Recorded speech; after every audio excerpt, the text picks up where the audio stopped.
Good evening. Hello, hello. Oh, did you scratch me? Don't worry if you can't stay with me for the whole session. I'll have this uploaded onto my YouTube page so you can catch up. How is everyone doing today?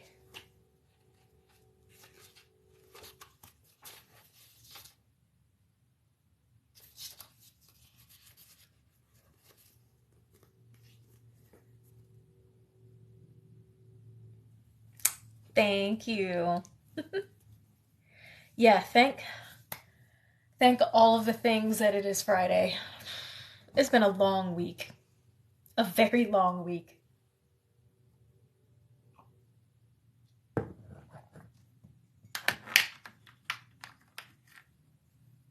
All right. Make sure I got all the things where they need to be. All right. So right now it looks like we've got a handful of people with us. So just a quick indication that you can hear me. Grocery shopping. Oh, I probably need to do some grocery shopping tomorrow. Don't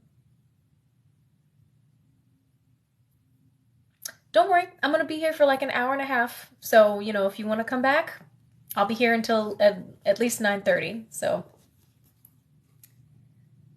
okay, good. Good. Okay, all right, cool. So we'll give this to about 8:05 like we typically do. For the few of you guys that are here, is this your all's first reading with me, or are you returning from Tuesday's reading?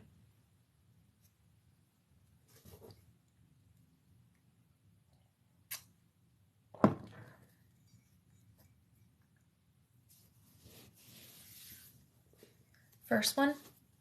Okay, cool. First on this book. Okay, all right. Well, I will really quick. Okay, so pretty much it looks like most of you are first timers at least. Okay, so we are reading Leonardo Swans by Karen Essex, and so we've gotten through the first 36 pages. So we're actually on chapter 2 this time around. So this is basically the story of two young ladies, they're sisters, who are living in Renaissance Italy. And we are going to be following along with the two of them as they get ready to get married and, start families and establish their positions in the world. So this book is going to be full of like political intrigue and backstabbing and scheming, and as was very just apropos for the time period. So if you were in a position of power, if you were someone who was wealthy, if you had connections, it was like a soap opera all the daggone time. So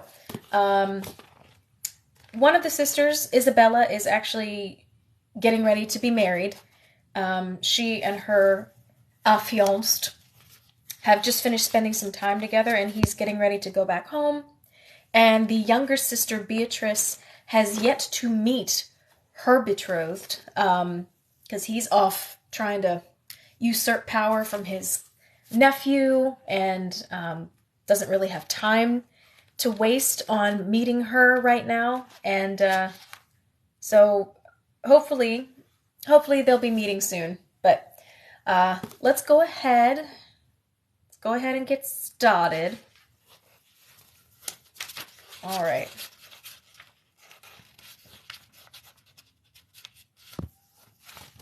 Chapter 2. Il Matto, the Fool. From the notebook of Leonardo. An old man, a few hours before his death, told me that he had lived 100 years, and that he did not feel any ailments other than weakness. Thus, while sitting upon a bed in the hospital, without any movement or sign of anything amiss, I watched him pass from this life. I made an autopsy to ascertain the cause of so peaceful a death, and found that it was from weakness through failure of blood, and the artery that feeds the heart and the lower members, which I found to be parched and shrunk and withered.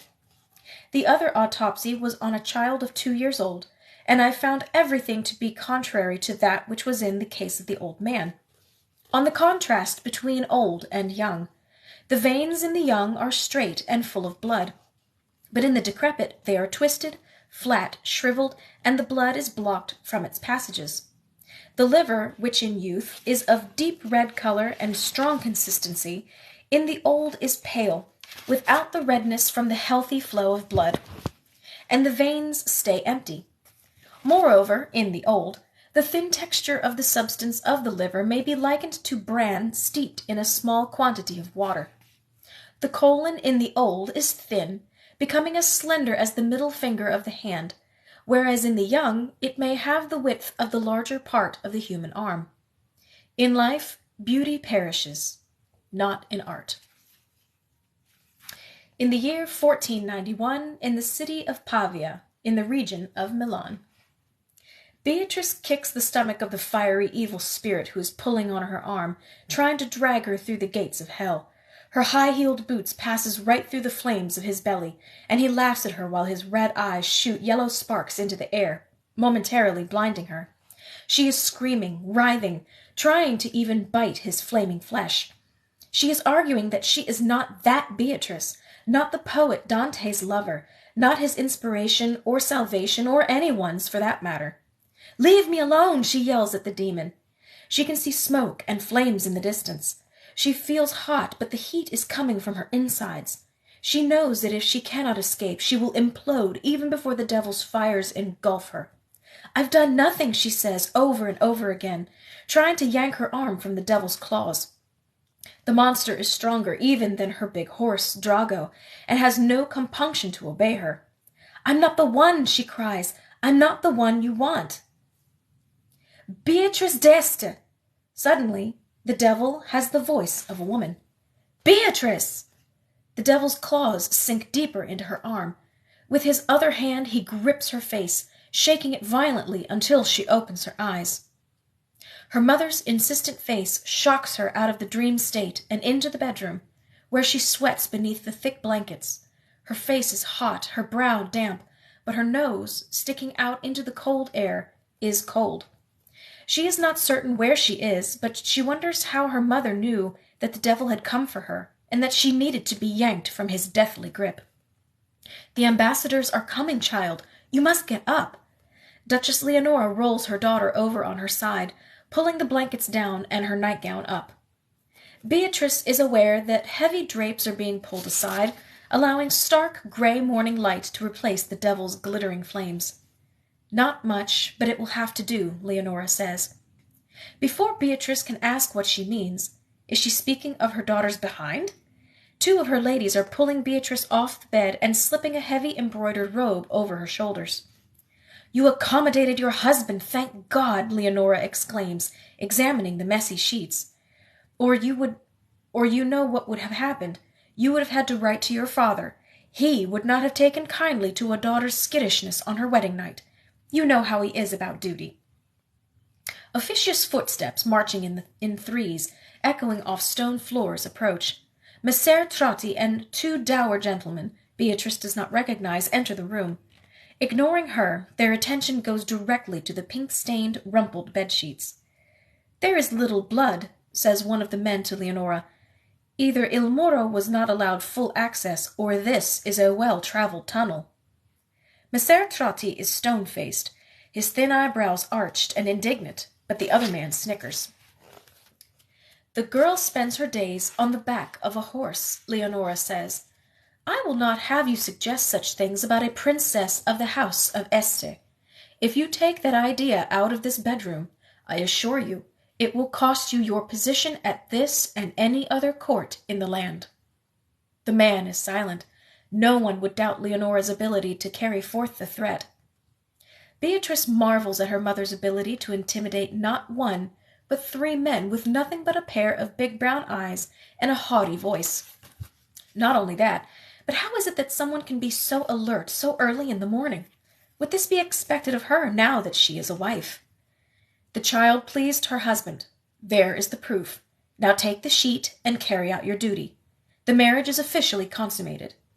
The men start to back out of the room, like the servants from exotic eastern lands that Beatrice saw once in Venice. Your every word will reflect nothing but happiness over the success of this event. Beatrice is surprised that all of her insides have not spilled out onto the sheets. The smattering of blood staining the white cloth brings back last night's event. Avoiding the faces of the receding men, of her mother, and of the two ladies who are removing the evidence, she wraps the robe tightly about her frame and turns to look out the window. Snow has fallen overnight, weighing down the landscape. The trees seem burdened, the branches ready to drop under the weight of the icy overlay. Beatrice's womb, jostled from its virgin slumber the night before, also feels similarly heavy. She squints her eyes against the white vista, which reflects its brightness back to her, startling her memory. As images come rushing into her mind, the activity in the room falls away, and the memories of previous days flush her face with shame. Could the weather have been more inauspicious for a wedding? It was so cold this winter that Beatrice's father had to hire ice cutters to chop great frozen blocks of ice out of the Po River so that the wedding party could depart from Milan. Beatrice had watched the men hack away with their giant axes, hoping as the frozen splinters flew like sparks into the brittle air that the ice would prove too thick, and the wedding would have to be postponed. Perhaps, in the interim, she would fall off one of her horses and die. But she had no such luck. After many cancellations and excuses, Ludovico had finally confirmed the date, but for the most frigid time of year, when traveling down icy rivers and through frozen paths was usually impossible. Beatrice and her family were certain that he was trying to buy himself yet more time. On the 29th day of December, after the coldest Christmas in memory, Beatrice and her mother and the rest of the wedding party, wrapped in blankets of wool and ermine, were loaded into bucentaurs, finely decorated river barges. From Ferrara they would sledge and trudge through the treacherous glacial river all the way to Pavia in the Duchy of Milan, where they were to be met by Ludovico for the official marriage celebration. The journey was full of disasters. The boat containing provisions for the wedding party got stuck miles behind them in the ice, leaving them without a morsel of food for 2 days. Hi, Miss Deborah. Their beds and blankets were stiff with spray from the river and water from the damp, freezing air. No one was in any mood to be cheery about Beatrice's great good fortune in marrying one of the most powerful men in Italy, least of all the bride. Isabella, having married Francesco 1 year prior, had traveled from Mantua to meet up with the Ferrarese delegation before their departure. Isabella complained loudly that she felt like a living ice sculpture. She was doubly annoyed because Ludovico, by letter, had requested that she reduce her entourage to a mere 50 people and 30 horses. Every important personage in Italy was to attend the wedding, along with ambassadors from each allied or surrounding country and state. How was Ludovico supposed to house, entertain, and feed so many thousands of people and animals first at Pavia, where the official ceremony was to take place, and then in Milan for the ensuing celebrations? Still, Isabella was incensed that she would have to enter the great city in a state of diminished grandeur, but once they were rocking in the river, the boat hitting massive blocks of ice, all passengers sick from the motion, Isabella stopped complaining and, with Beatrice and the rest of the women, merely prayed for a hot meal and a safe arrival. Beatrice shivered in her berth, pulling her blanket over her eyes and her hat over her numb ears to muffle the sniffling of spoiled ladies-in-waiting crying over the cold weather. She had 2 dogs under the covers with her, but worried that with the lack of food she would soon have to throw their poor little corpses overboard. But at that moment one slept under each of her arms, giving her the only warmth she had felt in days. She had given up crying because the hot tears rapidly turned into icy little streams running down her face. Plus, with no food to eat, the tears and the heaving took too much of her stamina, keeping her in a more frigid state than if she'd contained her emotions. She had been told by the river navigator that within hours she and her party would be warming themselves by a blazing fire in a palazzo in Piacenza, and that the next day, fed and refreshed, they would continue the short journey to Pavia, where they would be greeted by Ludovico himself. She did not know whether to hope for this or for death. She did know, however, that with the bone-chilling cold and the humiliating circumstances of her marriage, she felt more that she was sailing toward her funeral than her wedding. Everyone in Italy knew that Ludovico Sforza had a mistress, Cecilia Gallerani, a beautiful and accomplished woman whom he held up as a wife, and who was pregnant with his child. Cecilia presided over Ludovico's fabulous court of diplomats, philosophers, royals, intellectuals, and artists. They admired her without qualification. She owned palaces given to her by Il Moro. She wrote heart-wrenching poetry, which, when sung in her own lovely voice, brought tears to the eyes of knights and ladies alike. She was known for her fluent command of Latin, a language in which she read and sang to Ludovico's many visitors. All of this was common knowledge, information on the tip of every Italian tongue. Everyone knew that Beatrice's betrothed prized this woman so dearly that he had cajoled Leonardo the Florentine, who never finished a painting, into completing a spectacular portrait of her.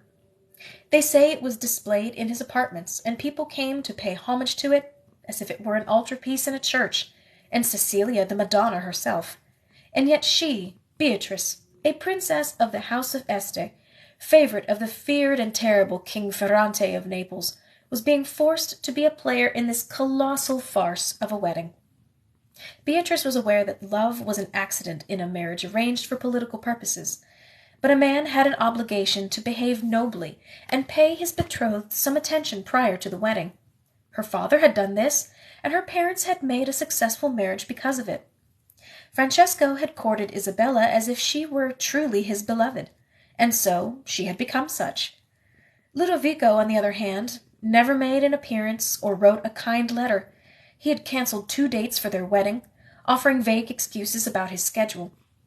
Beatrice might have had a lovely wedding this past July, when travel through Italy's northern countryside would have been delightful. As summer approached, however, Ludovico sent his ambassador yet again to Ferrara with the excuse that urgent business would preclude a summer wedding. Worse, Beatrice had to suffer the embarrassment in front of Isabella, who had come to Ferrara to visit her family, flushed with marital bliss and the news that Francesco had been appointed Captain General of the Venetian army, the youngest man in the Republic's history named to that post.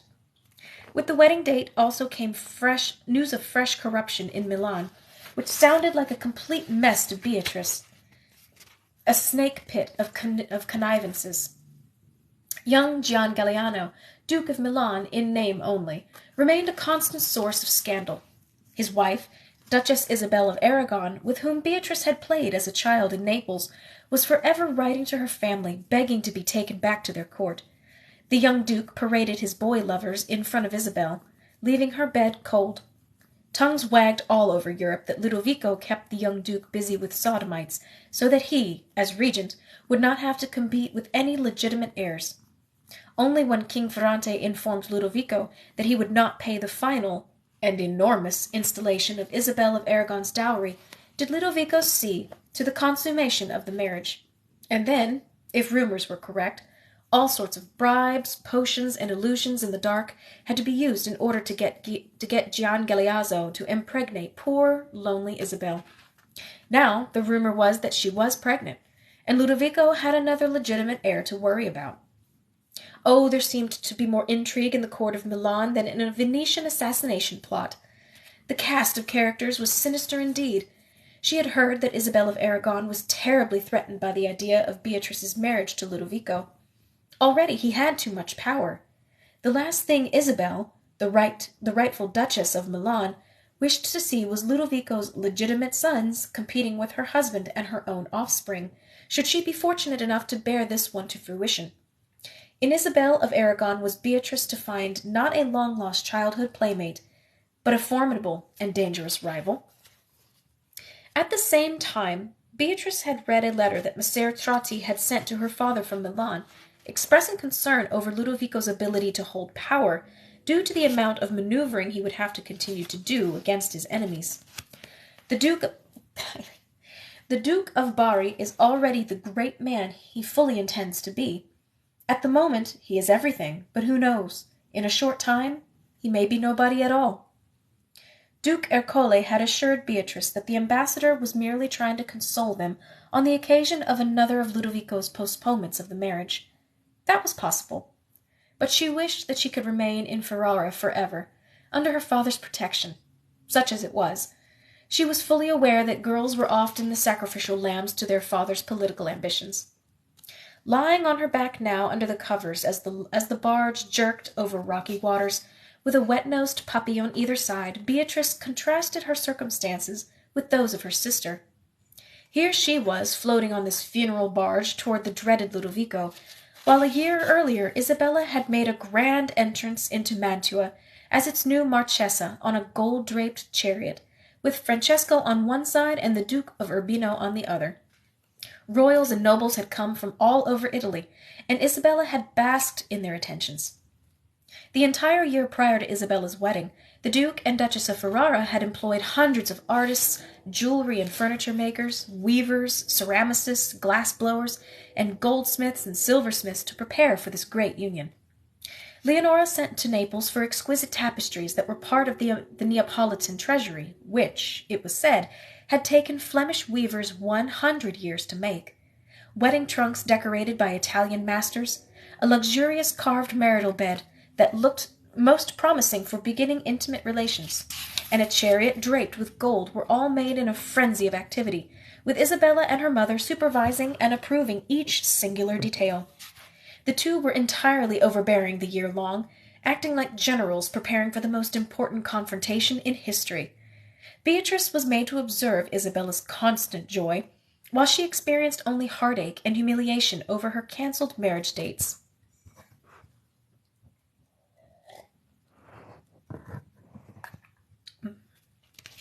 Why was it that Isabella was getting everything, especially a man who looked at her as if she were Eve before the fall, who couldn't wait to see her, to give her the slightest little kiss or touch, which seemed to thrill the both of them? Just standing between Isabella and Francesco was to feel a current of intolerable heat, particularly if all that you were receiving from your own betrothed was one cold stab of disappointment after another. Beatrice had to admit her sister was the essence of beauty and graciousness on her wedding day. She bore no jealousy toward Isabella, except that she and not Beatrice would have constant access to those famous Gonzaga steeds. But gallant Francesco saw Beatrice's lust for the animals and promised her that he would make her a gift of one very special horse every year, if that were her pleasure. No, Beatrice knew that she and Isabella had very different ambitions. Achievement and recognition were everything to Isabella. She wanted to rule a kingdom and have all the interesting and powerful and artistic men in Italy at her feet, whereas Beatrice was not fed by the good or bad opinion of others. Beatrice thought it had everything to do with the difference in their childhood years. Isabella grew up in Ferrara, having to perform and be perfect for her exacting parents. Beatrice grew up in Naples, with a bunch of indifferent nurses looking after her with one eye closed, while they took yet more lovers among the king's staff. The rulers and standards of the Duke and Duchess of Ferrara were almost the death of Beatrice when she returned to their home. She longed powerfully for the days when she was set free to ride along the coast at Naples Bay, making picnics with the other unwatched children of the court, sneaking wine from the tables and spying on the lascivious adults late into the night.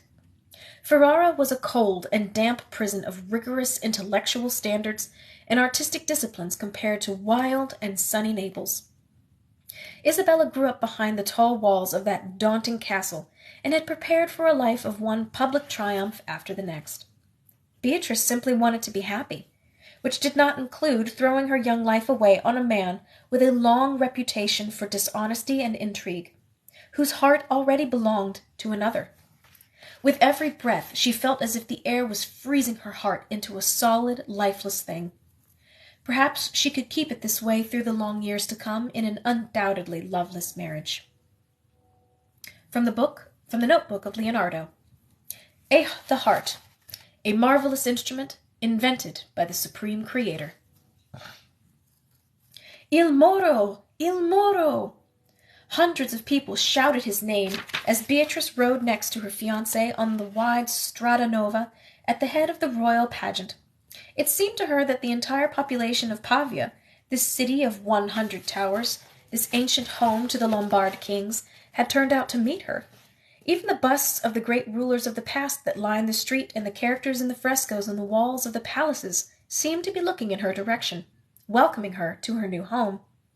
The muted winter light was soft on the grand palazzos on one side of the boulevard, and on the marble colonnades of Pavia University on the other, one of the oldest and best of all European institutions of learning. Today it was Isabella's turn to ride behind Beatrice, which she did graciously, while Beatrice rode proudly next to her powerful bridegroom. Looking at him now, she was embarrassed by the fears that had gripped her on the journey toward this remarkable city and this remarkable man. My ancestors, the Viscontis, moved the capital to Milan long ago, but I still have tremendous love for Pavia, Ludovico said to her, as he waved to the multitude who had ventured from their homes, wrapped in their warmest winter wools, to get a glimpse of Il Moro and his bride. Though it snowed lightly, it was warmer today, and the sun peeked out occasionally from the clouds, making a miraculous difference in the weather and in Beatrice's temperament. The snowflakes fell so slowly and delicately upon her face that she felt as if the Lord himself was dropping each and every one of them into place just for her as a gift for arriving into her new life. She had heard so much damaging information about her future husband that she imagined him disliked by the people of Lombardy. She was stunned at this enormous public display of approval. In fact, she wondered if all the information she had collected over the years was wrong. Ludovico was not old. Oh, he was almost 40, which sounded almost elderly compared to her 15, but he was tall and formidable. He had shiny, straight black hair, which showed no signs of thinning, like so many men in his age who lost the little round patch on the back of their heads so that they would be mistaken for monks. Ludovico's thick mane hugged the outline of his face, almost as if it was painted on. He had strong features that must bespeak of a sound personality. His nose was broad and straight, as the nose of a man should be. He had good, sharp cheekbones, whose peaks had been softened by love of food. His only physical defect, which Beatrice found ironic in that she believed she shared it, was a weak chin. Because he was older, she would be able to, if she cared to once they had gotten to know one another, and if he allowed it, playfully pinch a good bit of flab under his chin. His manners were the finest. He had personally escorted herself, her mother, and Isabella off the royal Bucentaur, and courteously welcomed them to Pavia. He had paid particular attention to Beatrice, sizing her up with his eyes as he took her small, gloved hand. If he was displeased with the sight of her, he did not demonstrate it. He apologized for the cold as if he might have done something about it, but did not have the time. Her pessimism melted with each stride of this beautiful cinnamon-colored horse that Ludovico had presented to her as his first gift. She blushed, feeling foolish indeed, when she reflected on the childish behavior she had exhibited yesterday, and as recently as this morning. The wedding party had stopped the day before at Piacenza at the palazzo of Count Scotti, where they ate roasted meats and plates of cooked vegetables at his long dining table, which sat between two fireplaces. The Count laughed that the women attacked the food like a pack of starved chickens. Beatrice took advantage of the opportunity to bathe in a tub of warm water, in which she thawed inside and out, and then slept so soundly that she had to be threatened like a child with no breakfast by her mother to get out of bed. Her undergarments were dry, but cold and stiff from hanging before a fire that had long burned out.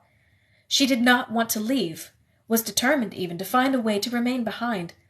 Clutching her mug of milk, she had taken the Count aside and asked him if he wouldn't provide her with the last vestige of a father's protection by allowing her to remain with him and be his daughter. He called to her mother, asking if she had not done her maternal duty to dispel the little virgin's fear of marriage. Leonora pinched Beatrice by the ear. "You are marrying the most powerful prince in Italy, in the very city where Charlemagne was crowned. Pull yourself together, or I will pull this ear right out of your head," she whispered angrily, all the while yanking Beatrice toward her future. Just a few hours later, all the lords and ladies of the land had lined up to welcome her to her new home, and Beatrice was marking the morning's embarrassing behavior as her last act of childhood. Ludovico's entourage carried his flags and standards, bearing his symbols, the head of a Moor and the mulberry tree, blooming in a remarkable shade of violet. As the horsemen turned the standards to the crowd, the shouts of approval for Il Moro amplified. What a great prince she was to marry, Beatrice thought. He looked at her so pleasantly as they rode side by side through this city of his ancestors, the great Viscontis, as if nothing could please him more than having her at his side, as if he had known how lovely she was, he would have not postponed their rendezvous. A convoy of knights wearing Ludovico's colors of scarlet and blue awaited the procession at the end of the street, in front of the old Cerro Certosa. One in particular, whose curls pranced as he trotted toward them, rode ahead of the others on his white steed. He was younger than Ludovico, and, if possible, much more handsome. A great white smile cut across his olive skin. He radiated light, or so it seemed. If the rest of the city was in midwinter, he alone looked as if he was living in an eternal summer. He descended from his horse, bowing to Beatrice. "Galeaz de Saint Severino, madam, at your service and your command. From this day until the end of my life, no favor, no courtesy, no feat is too great for you to ask of me. There is nothing I will not do for you." He looked up at Beatrice, his golden eyes dancing. Galeaz de San Severino, the son of a great knight, one of 12 brothers renowned for their mastery of the arts of war, but this one was the most famous of all, the finest jouster and equestrian in all of Italy. He was undefeated, or that was his reputation. She did not know how to respond, but respond she must, and yet nothing came from her mouth. "Your reputation precedes you, sir," Isabella said, walking her horse to the front of the procession and diverting the knight from Beatrice. As Galeaz switched his attention to her sister, Beatrice felt all the air go out of her body, yet it relieved her of the burden of speaking to him. "As does yours, Marchesa," he answered, "though for once the wagging tongues have been too modest in describing your beauty." "I wonder if that is true of yourself," Isabella said, her voice suddenly sweet with honey and seduction. "Are you the master of the lance, as they say? Like the knights of old in the days of Charlemagne, knocking all contenders to their deaths, thrilling the ladies with their jousts." Galeaz stood up straight. He was tall and cut a fine figure, broad at the shoulder, narrow at the waist, strong at the calf. "Madam, in those days jousts were held with rude bats and stubs. I will soon enough show you the contest with a lance, the length and breadth of which you shall never forget." His impertinent eyes made his meaning clear, and Beatrice expected a haughty retort from her sister. Instead, Isabella returned his suggestive tone. "I am looking forward to that unforgettable moment," she laughed. "They say you are unrivaled." "I am unrivaled at many things," he added. Beatrice could not believe that her sister, a married woman, was inviting these implications from a courtier she had just met. She wondered if she had misunderstood the reference, or if this was simply the way that married women joked with men. Maybe the marriage bed changed a woman. But so quickly? She had never heard her mother utter such words, but then perhaps one hid these tendencies in front of one's children. She must learn quickly these subtleties of womanhood before she gave Ludovico, or this marvelous Galeaz who has offered her his service, a reason to think her childish. She must watch her sister for clues, and think on her as a mentor, not a competitor. That was the old model. Now she could observe Isabella quietly and steal her tricks. "Captain General of my army, and my son-in-law," Ludovico said proudly and dryly, presenting the cavalier. The Galeaz was betrothed to Ludovico's daughter, Bianca Giovanna, by one of his early mistresses, though Ludovico doted on the girl. She was only 3 years younger than Beatrice. Galeaz was waiting for her to come of age so they could marry, but in the meanwhile he had adopted Ludovico's surnames, Visconti Sforza. "But he is more like a son to me," Ludovico finished. "No one believes that, Your Excellency," Galeaz retorted, and Ludovico assumed a hurtful look. "Because you are far too youthful to be the father of me. And now that I shall be married to one who is the essence of youth and all its charms, I will be even more mistaken for a young man." Ludovico addressed his words to Galeaz, but directed them at Beatrice, as if thanking her for performing this miracle of reducing his age. Beatrice laughed, but wondered if perhaps they had rehearsed these lines before. Still, she was grateful for the good nature that Il Moro showed with this handsome young man, not to mention the compliment to herself. She liked that he treated his captain general as a family member and an equal. Such a ruler was bound to inspire loyalty, something she had not expected her much maligned husband to elicit.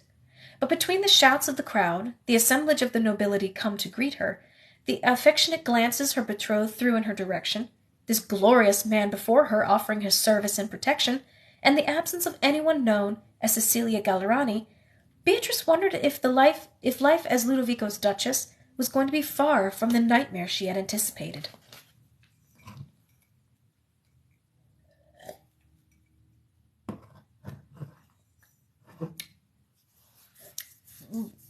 Miss Nikki is feeling feelings today.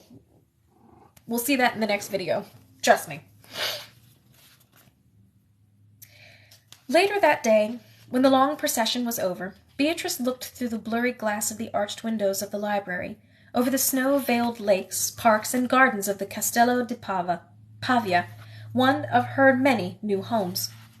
The sun was almost down, but she could just make out the iced-over prongs of Poseidon's trident. Little girl. Staking its claim in the middle of a frozen fountain. All shrubbery, lawns, trees, and intricate pathways were a seamless blanket of white, fading almost to purple with the dying sun. She could feel the temperature drop as she stood by the window. Tomorrow would be colder still.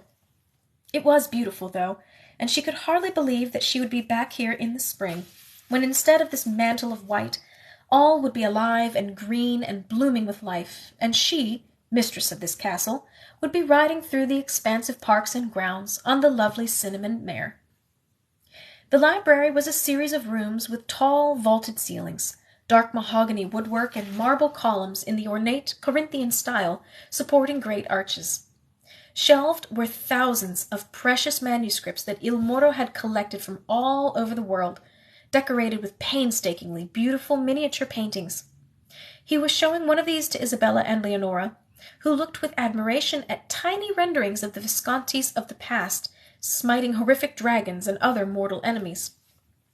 Ludovico had assembled, he boasted, as complete a collection of the great works in Greek and Latin as exist in Europe, certainly in a private home. Perhaps the Vatican has a few more, he said, trying, Beatrice thought, to sound modest. But I spend many days sending letters to those who can make the collection more complete. So much has been carried off in the past, what with wars and the like. They've been scattered to convents, monasteries, and dilettantes and such who do not even know what they possess. Leonora had already told the Duke about her own library in Ferrara, and now was expounding on her husband's particular interest in translating the knowledge of ancient civilizations into the native tongue. A worthy pursuit, he agreed. So you see that your daughter will not be deprived of knowledge, even though she is leaving the company of her learned parents. I assure you that I will continue the tradition in which you raised Madonna Beatrice. Her smallest desires will receive my greatest attentions. All that you have shown me here, as well as your assurances, give me great comfort, Leonora said to her son-in-law, whom Beatrice knew her mother had been prepared to dislike. Madonna Beatrice! Ludovico's voice called Beatrice to turn around, though she had been enjoying listening to them converse as if she were not present. I hope you will be able to spend many happy hours here, reading at your leisure and according to your interests, for I know they are many. My sister is the connoisseur of literature, Beatrice offered, wishing to be seen, if not as lettered, then as generous. She hoped to divert any questions Ludovico might throw at her about some ancient Latin text or another. Let Isabella show off, if she must. My sister is too loose with her compliments, Isabella replied, appearing even more generous. When you see her riding a fine horse in the open countryside, you will know that your wife is not only unique, but superior among all women in the world. Madam, I am certain of that fact already. Her youthful loveliness overwhelms. The three of them stared at her as if she were a pretty little babe in the cradle, Oh, she could understand her mother's wistful gaze, but Isabella was only 1 year older than Beatrice, a mere 16. Why did she seem so much more than woman? Was it her full breast to Beatrice's small chest? Was it the intellect that gave her the confidence of a man in conversation? Whatever the cause, there could be no doubt that Isabella already had a distinguished, mature manner, whereas she, Beatrice, had the more anonymous face of a little girl. "And now I imagine you ladies will want to rest," Ludovico said. He had already announced that despite the rugged, half-starved, sleepless voyage they had just endured, they would only have 1 day before the marriage ceremony, which was to take place in the chapel at the Castello di Pavia. Then, days later, everyone would travel to Milan for the feste, honoring the new couple. The Duke's astrologer, Messer Ambrogio, thought by him to be infallible, had singled out the day after tomorrow as the most fortuitous for the wedding. "Nothing is done here without his advice," Ludovico said. "3 years ago I was near my death, and his medicine, administered at the most propitious astrological times, of course, saved my life. They had all given me up for dead. Some had hoped, I'm afraid, but here I am, and I never ignore his counsel." The astrologer and medic was not present. He had already been sent to Milan to gauge the timing of all aspects of the marriage celebrations to take place in the capital. Along with him went Magistro Leonardo, who had been studying anatomy and architecture in this very library, but who was in charge of the theatrical decorations and other details of the days of fest to come. "But we have just missed him?" Isabella looked forlorn at the mention that the magistro was gone. "He spent the summer and most of the fall here. I gave him access to this library, and also to my scholars at the university." "A mistake," said the Duke. "But how could it be a mistake to allow such a man to study?" "The man is in my employ as a painter and an engineer. But, oh, to get him to paint! He has 1,000 other pursuits that come between himself and his brush." "One must be understanding but persevering with the artists in one's employ," Leonora said, the voice of experience. "Duke Ercole and I have a game we play with them. He makes me out to be the most demanding of creatures in these matters. Then, feeling sorry for the Duke that his wife is so troublesome, they produce the desired thing." "Madam, that is a brilliant technique. Perhaps I will be able to engage my own wife in employing it here. Perhaps even on the magistro, though he is an especially difficult case. I tell you, he would spend all of his time dissecting human and animal cadavers if I left him to his own pursuits." "But why?" Beatrice asked. She and Isabella suddenly huddled together, as if it would give them protection from this grisly news. "Why, to learn of organs and veins. That is what he says. He says that if he had been allowed, he would have devoted his life to learning the workings of the body's interior and not the glorification of its exterior. Thank God he was born a bastard, not allowed to study either law or medicine. If his father had not been an indiscreet youth, this great artist would be lancing sores on the legs of plague victims." "He paints the exterior," Beatrice offered.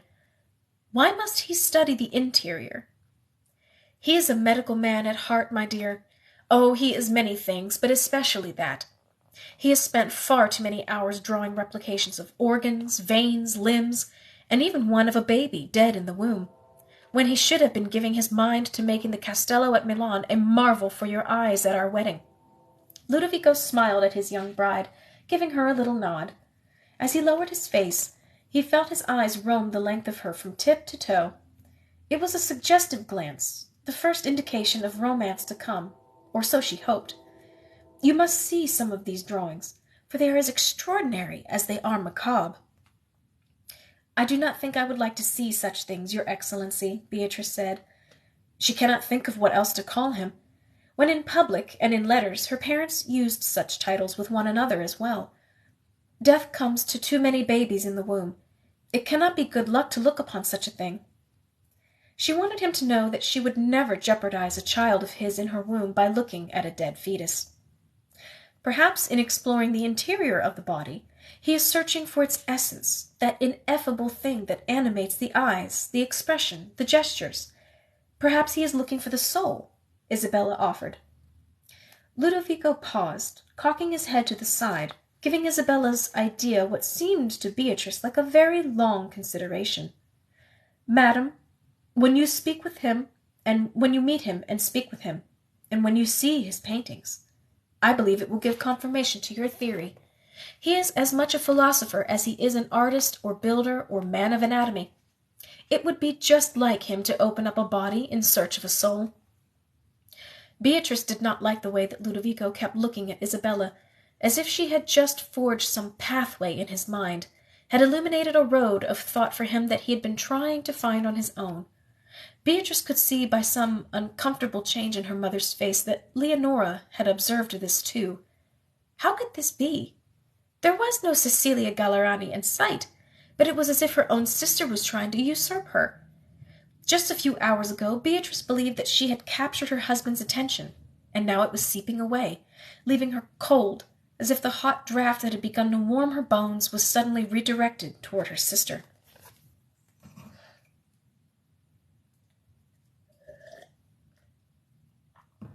Maybe. Maybe not. You'll have to wait and see for video number 3. From the Notebook of Leonardo.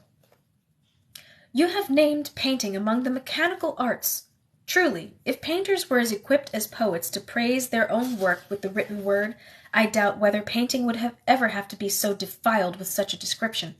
You call it mechanical because it is by manual work that the hands represent what the imagination creates. Aren't you writers setting down your words with the pen? Is that not mechanical? If you call it mechanical because it is done for money, who is more guilty of this error? If indeed it is an error, then you writers. If you lecture at the schools or academies, do you not go to whoever pays you the most? Do you do any work without monetary reward? If you say that poetry is more everlasting than painting, to this I would reply that the works of a smith are more enduring still, since time preserves them longer than either your words or paintings. Nevertheless, they show little imagination, and painting, if it be done upon copper in enamel colors, can be made far more enduring. We painters are the grandsons of God, the grandchildren of nature. For all visible things derive their existence from nature, and from these same things is born painting. So therefore we may justly speak of it as the grandchild of nature, and as related to God himself." The next night, Beatrice lay in bed, head spinning from wine and dancing. She had not consumed so much wine since she was a child, thieving it with her gaggle of playmates at Naples as the adults passed out, and drinking it until they vomited all over the nursery. As the hands of her ladies had dressed her for the first night in her marriage bed, she had prayed that she would not give a repeat performance of her childish pranks for her husband. With perfumed kisses and knowing smiles, the women had laid her upon the most sumptuous bed she had ever seen, so soft that when her small body sank into it, she wondered if she would drown in its feathers before Ludovico made his appearance. Lions and serpents carved into the canopy above stared at her, and to take away her fear, she stuck her tongue out at them, giggling. The reds and golds of the brocade fabrics draped the bed and began to run together, making her dizzy, and she closed her eyes. Nestling deeper into the bed, she ran her hands up and down the white silk nightgown, feeling the small rounds of her breasts and the strength of her stomach muscles, the cold fabric titillating her skin, giving her goose-flesh. The marriage ceremony, she reflected, had come off spectacularly well. Most of the decorous lords and ladies who had come to Pavia to welcome her had returned to Milan, where the celebrations were to take place in the Castello. But Ludovico's intimates, as well as representatives of the houses of Este and Gonzaga, had remained for the ceremony in the Visconti chapel, within the Castello di Pavia. Upon entering the chapel, she was greeted with a whirlwind of faces, almost none of which she recognized in her nervous state. Niccolo da Correggio was present, happy to take advantage of Francesco's absence so that he might have Isabella all to himself, though, since every man sought it, no man ever had her sole attention. Galeaz de San Severino had appeared with 4 of his brothers, who all had gleaming smiles despite their martial appearance, and were no less dashing than he. Other faces she could not associate with names, at least not at this moment. Isabella and Leonora each took her by an elbow to lead her to the altar. She was sewn into a brilliant white robe, embedded with 1,000 small pearls. Streams of sapphires and diamonds met in sharp angles in the tight bodice. She had insisted upon keeping her long plait, into which was woven white and silver ribbons lined with pearls. Beatrice was used to formal gowns, but she had never worn one as heavy as this, and she had to walk slowly, feeling weighted to the mosaic floor of the chapel. She was in no hurry to get to the altar. This was her moment, with the faces of all those who were important to her husband and to her family glued to her as she walked past them like a bejeweled angel. The Mass seemed to pass very quickly, her mind whirling with thousands of thoughts and images, none of which she could remember after the ceremony was over. It was all a blur until Ludovico had taken her left hand and placed upon her finger a ring with a huge square diamond at its center, surrounded by the tiniest pearls she had ever seen, strung on wires. It was so heavy that, had he not been holding her hand, it would have dropped right to her side. Would she have to wear it all day long, she wondered? Then he was walking her away from the altar, and the rush of faces came at her again, and she just smiled and smiled. After the ceremony in the chapel, dinner for the 100 or so guests had been taken in the immense dining hall, with tall ceilings painted in glittering gold and ultramarine, the paint of which Ludovico told her had been made from thousands of crushed lapis lazuli. The walls were covered with frescoes of the Visconti men and women of the past who had built this royal house. Beatrice searched their faces for similarities to her husband. He explained, however, that, alas, he resembled the Sforza side of the family. She believed him. Everything about him was strong, the literal meaning of Sforza. Each of the arched windows high above were set in triangular marble shafts. Coats of arms from the Visconti, the Sforza, and the House of Savoy, into which Ludovico's family often married, decorated the empty spaces in the walls. Never had Beatrice seen such grandeur, not even in her grandfather's court at Naples. Perhaps the Pope lived in greater splendor, but she was certain that even those fabled Turkish sultans, or the Doges of Venice, could not possibly live in more magnificent surroundings. Beatrice did not remember eating anything from the platters of meats and delicacies that came in an endless parade from the kitchen. She tried to take a bite or two, but she had gone through the entire day without being able to feel her body. All she could manage was to keep picking up various goblets of gold and silver and drinking whatever was inside. It was always wine, sometimes red, sometimes white, sometimes sweet, sometimes dry. After a while she could no longer taste it at all. She could feel the weight of her dress and her ring, and she could feel the cold air hit her face as they left the dining hall and entered the courtyard, but there was a strange absence of her corporeal self. She had almost forgotten this strangest event of the day. When they had left the chapel, among all the faces was one in particular, wearing a black velvet mask and a long black cloak. She knew the man, she was sure, but could not decide exactly who it was until she saw Isabella turn utterly white. Then she realized it was Francesco, come in disguise. Beatrice had been forewarned that her brother-in-law's employer, the Doge of the Venetian Republic, did not quite approve of this marriage between Ferrara and Milan. It would be, if only unseemly and disloyal. It would be, if not unseemly and disloyal, then impolitic of Francesco to attend. The Doge neither liked nor trusted Ludovico, and relations between Milan and Venice had been more than strained for some time. It was bizarre indeed, then, to see Francesco standing in the courtyard, a part of and yet apart from the wedding party.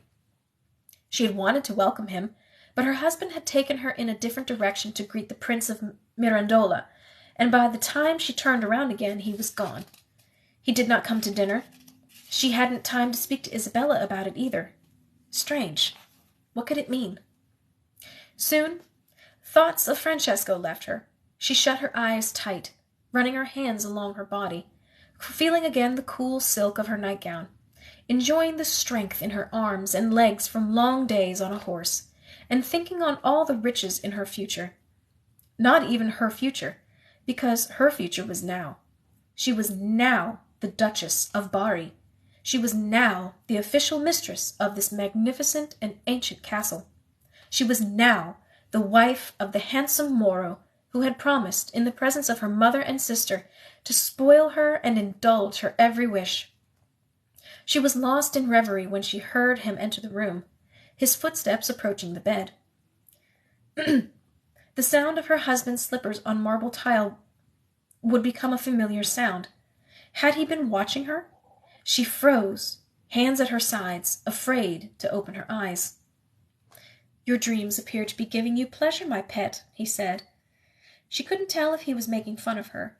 His voice sounded dreamy and distant, as if he was coming from some far-off place.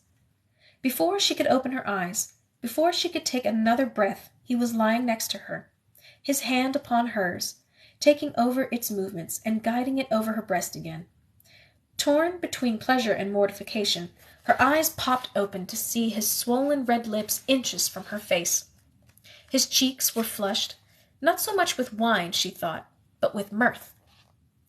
"Will there be blood on the sheets for the official inspectors in the morning?" he asked. "I have not done this before," she said, wishing he would be more serious. "Of course you have not," he laughed. "You are a child." "I am your wife," she countered. She looked at him, waiting. She had no idea what was expected of her. He had stopped guiding her hand. They both lay still. What could possibly be next? He gave her a kiss on the lips, soft and slow. She tasted the wine on his hot breath and on hers, still sweet. She felt herself awakening inside, and she reached forward to kiss him harder. His hand moved to her breast, caressing it over the nightgown, teasing one nipple and then the other. Just as she began to roll to her side to push herself against him, he stopped kissing her and said, nonchalant, "Perhaps they will grow." He must have heard her inaudible gasp, because he quickly covered his blunder. "Oh, do not despair, little one. Whether they grow or not, it doesn't matter. Your life will be very good indeed. You will have everything you ever dreamed of, my little princess, and so much more. More than your mother, more than your sister, more than anyone you have known." She wanted to ask, "But will I have your love?" But she dared not, at least not yet. Maestro Ambrosio says that the stars are aligned for the conception of a son. That is why the ceremony had to happen today. I did not want to tell you this before, but it is the truth, and so we must be very serious. He pulled up her gown, letting it bunch at her waist.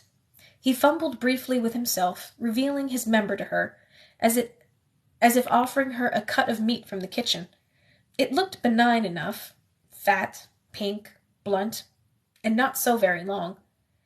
He took in the lower part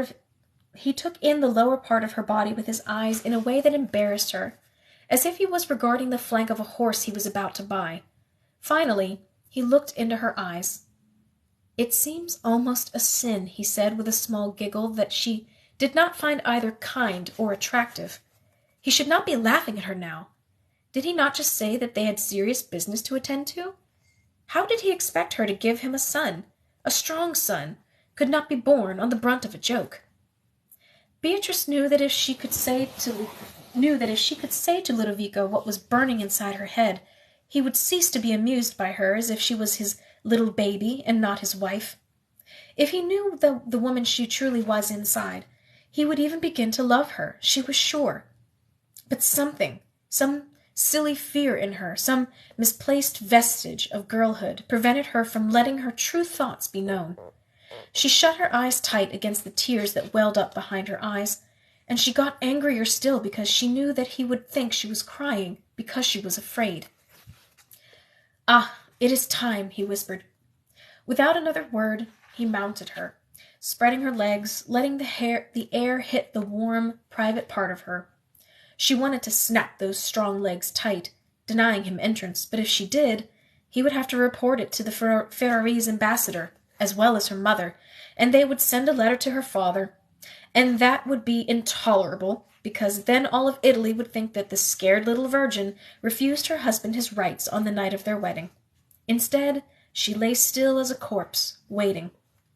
Slowly, he put the thing inside of her, and she wondered at the miraculous way it had turned itself into a hot poker, or some futile instrument of torture.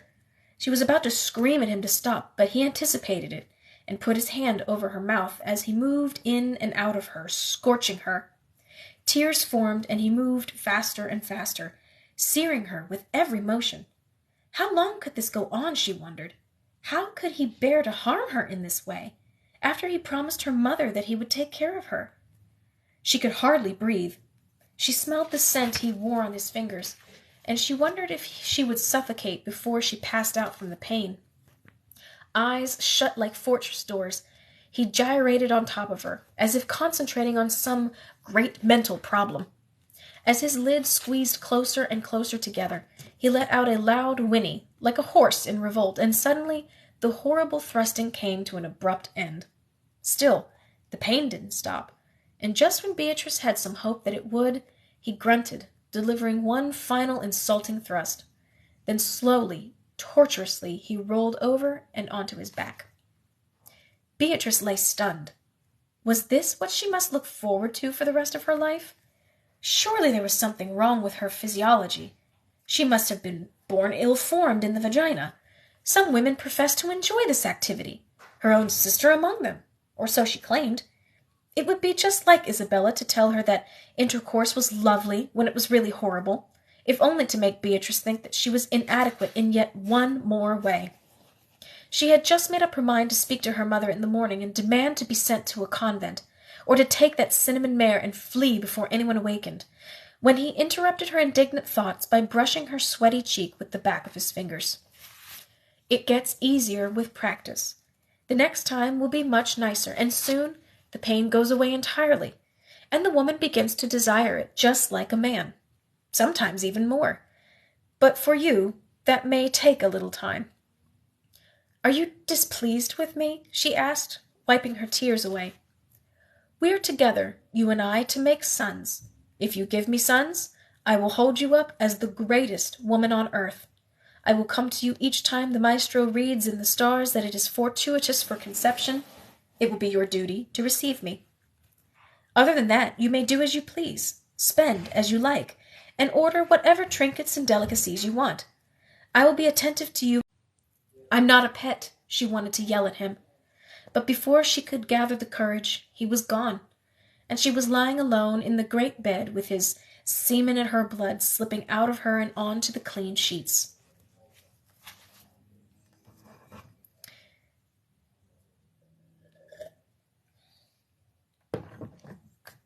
Beatrice hears the footsteps of the officials marching out of the bedroom, holding in their hands the triumphant evidence that the union of two great houses had been accomplished, and the Italy of their fathers is once again safe. Your bath is being prepared, she hears her mother say. Ludovico has left for Milan to prepare for the celebrations there. Dress quickly. Messer Galeaz has agreed to take us on a tour of the hunting parks. Duchess Leonora does not wait for her daughter's response. She is not a mother to coddle her children. Not the daughters, anyway. Beatrice knows that both her mother and her father expect her to rise to the occasion of being a wife with nary a stumble, though just days ago they'd still considered her a child. She waits until she is certain that no one remains in the room before she turns away from the snowy scene outside the window. She falls upon the bed, blankets still warm where she had lain asleep. The tears that she had been holding back since last night, since Ludovico deflowered her out of duty and then cast her aside, begin to flow in a gratifying, angry stream. Oh, she is a fool, married to a man who thinks she is a child who can be tossed aside. What on earth awaits her in her new life in Milan? Will her children, if they come, be put aside for the children born for him by Cecilia Gallerani? Surely, even in the corrupt court of Milan, it would be impossible for the illegitimate to usurp the legitimate. But in this strange world into which she has entered, the impossible might happen. She feels like a fool, and she knows that to anyone who is aware of her situation, she looks like a fool. But how often does the fool turn out to be the wise one? How often does the fool get away with saying things that others must stifle? Ludovico, indeed all of Italy, might see her as a fool or a child, but both fools and children can be willful and cunning. Beatrice wipes her face on the blankets. She must not succumb to these emotions that threaten to overtake her and drive her to ruin. After all, she is officially a duchess now. Strangely, Duchess of Bari, a port city on the Adriatic that she has never seen, and the wife to Milan's powerful regent. She will be expected to play a part. All eyes will be on her, especially in Milan, where they will meet Ludovico in a few days and begin the celebrations for their marriage. Beatrice makes up her mind. After her bath, she will ready herself, not just for the day, but for the life ahead. She will behave impeccably, even if she has to ignore her every emotion and every injury caused by her husband's neglect. Even if she has to imitate Isabella's every gesture to win the admiration and approval of those who have come to watch the farce of a marriage, like spectators at a blood sport. It may take some time and some learning, but soon she will show everyone just what this little fool is made of.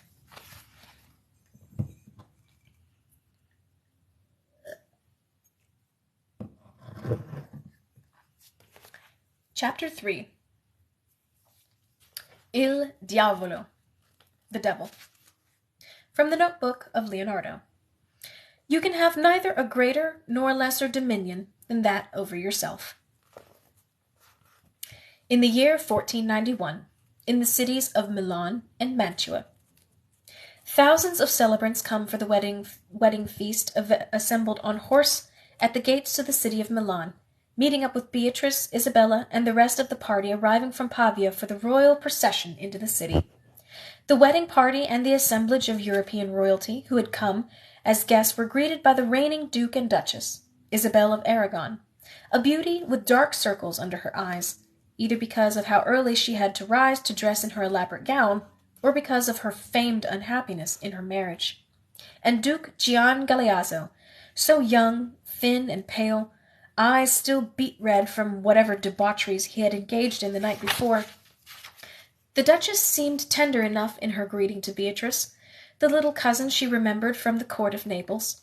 In fact, she seemed relieved at the presence of another young woman at Milan, a potential ally, or at least a compassionate ear. The young Duke, to Isabella's eye, was more pitiable than despicable. Isabella was grateful that she had spent so much time and money on her wardrobe, for the most important eyes in the world would be upon her this day. She had badgered Messer Brognolo, the Gonzagas' agent in Venice, to scour the shops for 80 of the finest sable skins to make a luscious mantle, which she had lined in 8 yards of crimson satin. Isabella had wrapped herself so that the red fabric, so flattering to her skin, peeked out from the dark fur, highlighting the natural rose color in her cheeks. She had no intention of trying to show up her sister on this important day. Neither did she intend to fade into the background. Dozens of trumpeters heralded the royal procession as they entered the city, and from the moment she rode through its gates, Isabella was sure they were depositing Beatrice in a magical place. Il Moro had issued an edict before the wedding, summoning all the artists of Lombardy to adorn every inch of the city. Whichever artist or craftsman did not show up was fined, and so the attrition rate was not very great. The whole city teemed with newness and life, though they say it had been founded in Roman times. Even lovely Mantua seemed an austere old matron compared with this fresh place. Snowflakes lit on red bricks against an icy Italian sky. Every wall, balcony, and column of the city was draped in the Sforza colors of bright scarlet and blue. Ivy, now sprinkled with the morning snow, twined its way around each column and doorway in a never-ending Bacchanalian pattern. Artists had painted bright crests and symbols of the Sforzas and the Viscontis, coiled vipers, helmeted lions, fierce-looking arms raising hatchets, giant torches, and many other inexplicable things on every spare surface. Isabella was most enchanted by the armor-maker's tribute to the new bride on the Via degli Armorari, armorai. Woo! This Italian is going to be kicking my butt. Lined with displays of glimmering swords, shields, lances, breastplates, and helmets, full suits of armor stood at shimmering attention on both sides of the street as the procession rode by, a metallic, silent army. Beatrice did look lovely, Isabella had to admit, though who would not look so, costumed in many thousands of ducats' worth of fabric and jewel. Her ceremonial dress hung well below her feet, making her look as if she were floating in a cloud of gold. The marriage belt their father had charged to the finest jewelers in Italy had cost a fortune, and it sat nicely on Beatrice's best feature, her small waist. The bodice was low, but lined with ermine, covering the fact that she had no bosom at all. Her sleeves, held to the dress with ribbons onto which many pearls were sewn, left the arm at the elbow, draping in flowing triangles all the way to the floor. Pink-cheeked, eyes glowing, always her best on a good horse, she rode with great stature next to her husband. Ludovico was down to the last thread of his garment, every bit the prince in a blinding mantle of golden brocade. It was clear that the illustrious assembly who had come to help celebrate this union was there to honor Ludovico, and considered him the true ruler and power of the Duchy of Milan. The young duke, to whom Ludovico extended every courtesy, let his eyes wander when greeting important personages, and at one point almost tipped over backward on his horse. Gian Galeazzo might possess the official title, but what was that compared to the power that Ludovico commanded? When Isabella first met Ludovico in Pavia, she felt a shock run through her body. Everything she had set in her mind turned out to be entirely wrong. She had so envisioned him to be elderly and miserly, especially after he had asked her to reduce the number in her entourage. She had been indignant, after all. She was the sister of the bride, and the Marchesa of an extremely important city-state. But when he greeted them at Pavia, the sight of him destroyed all of her previously formed impressions. He was tall, sensuous, and impressive, and a great and rich prince in the full bloom of his power, intellect, and sexuality. Isabella felt his attention upon her immediately, even before they had a chance to discover that they were kindred spirits, interested in, no, passionate over, all the same things. He was able to send her signals of his interest, all the while paying particular, polite attention to Beatrice and Duchess Leonora. A polished player, Isabella thought. His full features, were they Moorish after all? Thrilled her. His plump red lips always looked ready to deliver a kiss. His hands were manicured and graceful, but manly. She could just imagine them on her body from the moment she saw them unadorned by gloves. He had hundreds of people attending to him at all times, and yet when he turned his attention on her, she felt as if she and he were entirely alone, even though her sister, his wife, was standing right there. And now, what was she to do? Because this was Beatrice's husband, and Beatrice's city, and Beatrice's life. But Isabella could not help but feel that though Beatrice would be delighted by all of this wonder in her life, she did not have the depth to appreciate it past the superficial. What was she to do now that she, Marchesa of Mantua, in love with her own husband, was also aching for the man her sister had just wed? She was not alone in her aching. She could have predicted the visit that he had made to her room at the Castello di Pavia the very night of his wedding ceremony, not moments after he had consummated the marriage with her sister. Isabella had already been suspicious of his intentions when he put her in an apartment on the other side of the courtyard from both her mother and her sister. Happy birthday for my #1 fan! Happy birthday! I love you. Happy birthday. And to your son, your beautiful, sweet, precious son. I love him so much. Happy birthday to him too. Mwah! If you're watching, mwah! Mimi loves you.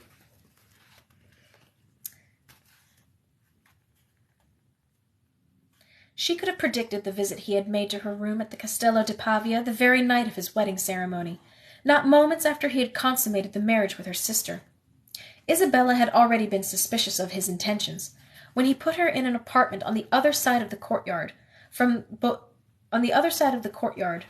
her mother and her sister.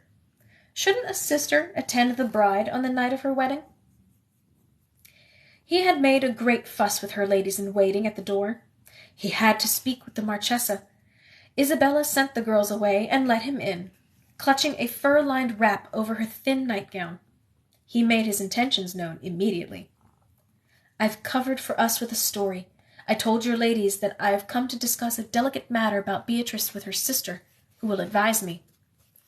"What advice do you seek, your Excellency?" she asked. "Surely you do not need my help in deflowering a maiden. I imagine you're quite practised at the art." "No, the deed is done, but it has left me unquenched." "May I offer you some wine?" "Marchesa, do not play games with me. I am not a stupid man, nor do I lack perception in a woman's intentions. I am here because you summoned me." She began to protest when he stopped her. "Not with words. How could you, when we have had no time to be alone? But I've been reading your thoughts, your gestures, and your eyes." Before she could deliver a coy reply, he had his arm around her waist. The wrap dropped to the ground, and he pressed up against her. She could feel that indeed, though he had consummated the marriage, he was ready for more. She could smell the wine on his breath, but had to turn her face away when it entered her mind that this was the same breath that had mingled with Beatrice not moments before. "What is it, Marchesa? Do not tell me I have read this situation poorly." He knew what she had been thinking. She was not yet practised in the womanly art of hiding her deepest emotions, but there was no giving in to him, she knew. Here was a man who had a wife and mistress. If he betted her now, he would cast her aside and move on to the next lady-in-waiting, or kitchen-maid, or stable-boy, who knew? Men were forever trying to quench their insatiable lusts with some new thing. She put her hand on his chest, affectionately, but also as a shield, trying to give herself time to decide how to play this opportunity. "Your Excellency, I am afraid that this is neither the time nor the place to indulge in our desires." He took her hand and kissed it, then wrapped it around his waist as his lips made their way to her ear. She felt his wet tongue caress the lobe and then bite it, sending a shudder through her body. "Did you not see the mysterious man in the mask today at the ceremony?" "I did not think anything of it. Many people wear the mask, either to hide the pox, or just a matter of fashion, as the Venetians do." "That was my husband." "Why did he not make himself known?" "Sir, you know that my husband is Captain General of the Venetian army." "Yes, and at such a young age. You must be very proud." Oh, he was sarcastic. He was mocking her as he tried to seduce her. He did not know it, but with every drop of sarcasm he only strengthened her resolve to restrain her desires. She knew that she was no match for him as a player, not yet, but with some practice, and with him as a mentor, what might she learn? "And you are also aware, are you not, that the Venetians consider you their enemy?" "Yes, I have heard. What does this have to do with us?" "Why do you think Francesco was here, as a Venetian spy?" "No, he was spying on me. He's a very jealous man, and also a hot-tempered man." "Where is he now? Under the bed?" Ludovico reached right into the top of her gown and put his hand over her breast. "Ah, sizable. Much better." She decided to let him feel her breast. It would be better if he whetted his appetite for her. She knew from her marital relations with Francesco that a plump white breast with a full pink nipple held some kind of power. She wanted to have that power over the most powerful prince in Italy. "I have no idea where my husband is. I had no idea he was going to make an appearance at your wedding. I tried to talk to him, but he signaled me not to approach him." "He is a strange man indeed, but if he's not here, then what is our obstacle?" Ludovico moved on to the other breast before trying to grasp both of them in one hand, which he could not do, and so he settled for kneading one breast and then the other. "I am afraid of him," she said. Then she put her arms around his neck and reached up and kissed him. Kissed those full red lips, opening her mouth so that he could slip his fat tongue inside. She sucked on his tongue while he felt her breasts. Then she broke away. "You have to leave." "You have a strange way of saying goodbye," he said. "Francesco could be anywhere. Do you have any idea what he would do if he caught me with another man? Do you have any idea how happy the Doge would be if my husband had an excuse to kill you? It would be just like Francesco to look for a reason to have a lover's duel. He both loves and hates that other men pay attention to me. I tell you, he is a bit insane, and he would not hesitate to murder you if he had the chance." Ludovico sighed. Always one complication or another. "We will have time again," she said, kissing him lightly on the lips, taking his hand from inside of her gown.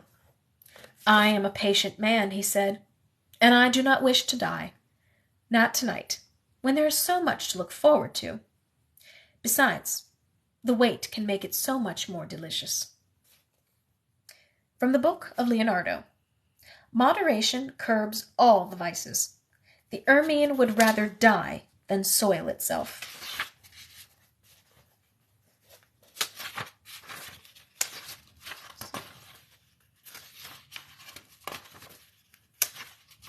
How long is this chapter? Good Lord. Oh well. I'll read until 9:30. Whatever. It's fine. Days later, riding in the royal procession through the streets of Milan and crossing the drawbridge over the great, wide moat that surrounded the Castello Sforzesco, Isabella felt as if she were entering the kingdom of one of the fairy tales she and Beatrice had recited to each other as children. The facade, with its dramatic tower, faced an elegant city square. Archers stood sentry from what seemed like mountain-high ramparts. The bridges into the castle swarmed with activity. Indeed, as she discovered in coming days, messengers, pages, soldiers, merchants, ladies, ambassadors, and knights exited and entered at all hours. The frenetic movement never seemed to stop, not even at night, when riders and their torch-bearers galloped across the bridge on some urgent mission. Surrounding the other sides of the castello were beautiful meadows and woods, thick and enchanted. There Ludovico housed his stables and his fine collection of horses, where Isabella guessed that Beatrice would be spending most of her time. The rooms of the castello were too numerous to count, and at this time were filled with Beatrice's magnificent trousseau, to be gazed upon and admired by the visiting guests. Walking through the winding rooms where thousands of gifts for the bride and groom were on display was like being on a tour of the world's great treasures. Plate of gold and silver, exquisite and delicate ceramics, mounds of spices in exotic bowls, weavings from many countries, lengths of shimmering brocades, and necklaces of gems and metals that Isabella could not even identify, lavish offerings to the great Italian prince and his bride on view for all to admire. Isabella also knew that hidden somewhere in these magnificent apartments was Ludovico's mistress, Cecilia Gallerani. Isabella was dying to get a glimpse of the rival to Beatrice and herself. She roamed the halls, pretending to get lost, but made no progress in discovering this lady's whereabouts. She could not decide what she wished to see most, the lady or the famed painting of her by the Magistro. She decided that she would neither rest nor leave Milan until she had seen both. She sent her own servants to inquire discreetly, but all palace lips were sealed on the subjects of mistress and painting.